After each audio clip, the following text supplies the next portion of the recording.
The culture war hurts everyone. Good afternoon and welcome back. Here we have a story from the BBC News 2 hours ago. Children whitening skin to avoid racial hate crime, NSPCC finds. And it is this one that says race hate crimes against children reach 3-year high. So thankfully it's not too historical, but bear in mind that reporting hate crimes has become more prevalent because, well, it was only a thing since 1998 in the UK.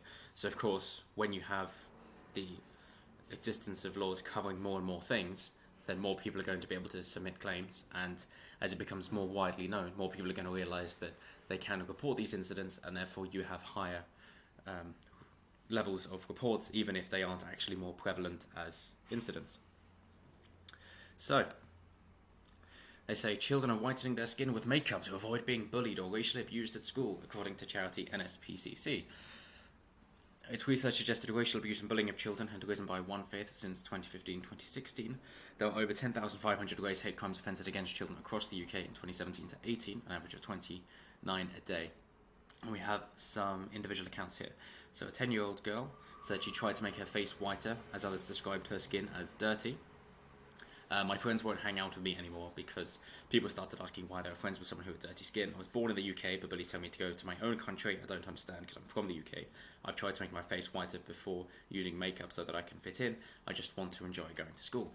This, as far as I'm concerned, is children being children. I'm not saying it's good, obviously not, but children are insecure, especially as their bodies change, and adolescents, teenagers, that is where this predominantly happens, because people are concerned about, or children are concerned about their own bodies and themselves, and therefore they lash out against other people. Children can be very cruel. I experienced this myself, as is to be expected, I'm sure. You guys probably have as well. And it's just what children do.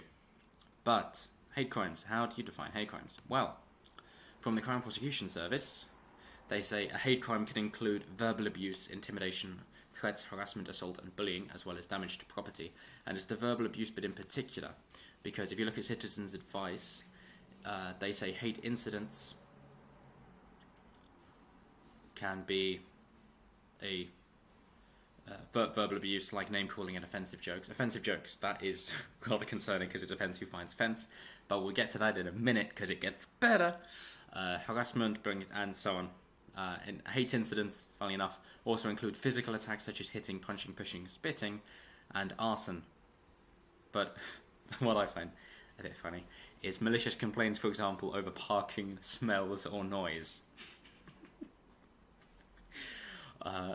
Again, it depends how you define malicious, just as it depends how you define offensive. But you can tell if you think of stereotypes about parking, yes, for different cultures, and for smells.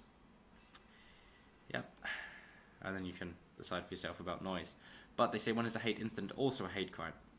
They say here, assault, criminal damage, harassment, murder, sexual assault, theft, fraud, burglary, hate mail, causing harassment, alarm or distress. So it's maybe the harassment which is the verbal abuse, but of course they say the verbal abuse is an incident, not a hate crime, whereas the Crime Prosecution Service says it can include verbal abuse. So they don't agree with each other because these things are very difficult to tell, because it depends who takes offence. Which is the bit here, what can you do about a hate incident or a hate crime? And it says that you don't have to actually be the person who is affected by it. You can just be a passerby. I think it's mentioned in this one, but it might not be. But you might be a work colleague, you overhear it, you could just be a passerby. Here we go. If you've experienced a hate incident or crime, you can report it to the police. You can also report a hate incident or crime, even if it wasn't directed at you. For example, you could be a friend, neighbour, family member, support worker, or simply a passerby. This is, of course, reminiscent to a incident that occurred where there were two cars stopped at a traffic light.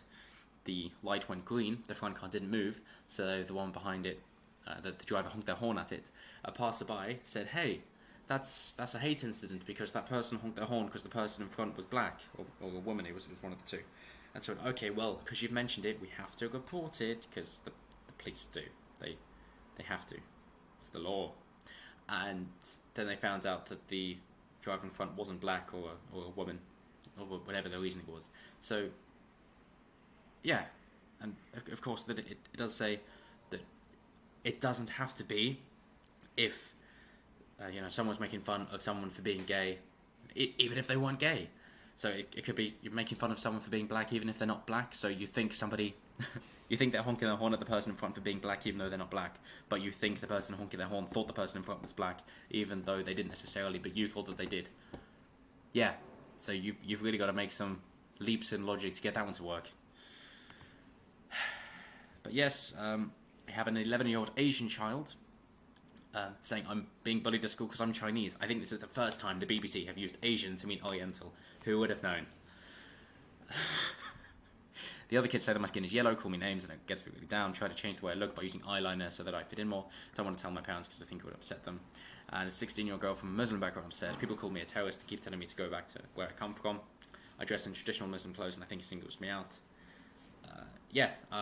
Well, if you look at global terrorist attacks, here we have issuing a fatwa saying that suicide attacks against civilians are legitimate only in the context of war, but you can have one society being at war with another even when that isn't agreed upon by both societies. You can be at war with a country without that country being at war with you, for example. But it says here, according to the National Counterterrorism Center, of the 12,533 terrorism-related deaths worldwide, 8,886 were perpetrated by Sunni extremists, which is about 70%. I say Sunni extremists accounted for the greatest number of terrorist attacks and fatalities for the third consecutive year. And this is just one sect of Islam, so that's probably why they would think, oh, Islam terrorism, considering it's the vast majority of terrorist attacks. You can say, oh, well, it's most of the victims are also Muslim. Okay, sure, fair enough. But that doesn't really help, considering if you're importing these people into your country, then it can't be like, oh yes, we can just say we're happy for Islam as well, and now we're okay. No, because they can still attack you because it's the wrong sect of Islam, and you can have Wahhabism and Sunniism going against each other, and you still get deaths and terrorist attacks. So that doesn't work. All that proves is you've got to be really careful about which sect of Islam you choose, and you can't allow anyone adhering to Islamic ideology to enter your society because they might not like it and might be trying to destroy it. So again, be careful of the sect. I know that Sargon of Akkad, Carl Benjamin, says that Islam is here to stay, so we now have to pick one and stick with it. If you wish. Research by the NSPCC suggested the number of hate crime offences recorded by police against under-18s went from 8,683 in 2015-2016 to 9,752 in 2016-17, and the figure rose again, 10,571 in 2017-18. Now, and girls are more likely to contact Childline, and the most common age group was between 12 and 15, the research found. So exactly when you would expect teenagers to be bullying people, and it's most likely because that person is different for whatever reason. They could be fat, for example. They could be ginger, It is the old tropes and stereotypes, but they are still true. If we see a child bullying another because of their race, we need to tackle it head on by explaining Snoddican how hurtful it is, because it can escalate. Yes, I agree, and in fact, here's an example of Aaron Dugmore, who was found hanged, was bullied for being white, because he joined school, and his life got progressively worse, and he said that it was because of an Asian gang at school. So it does go both ways. Okay, and this is from 6 years ago, February 2013. But why is this happening? Well, I would strongly suggest that because the media wishes to create racial distinctions and discriminate based on race, and say, oh, well, there are crimes happening because of race, and we have a very fractured country at the moment, and you guys like to point out race whenever you can.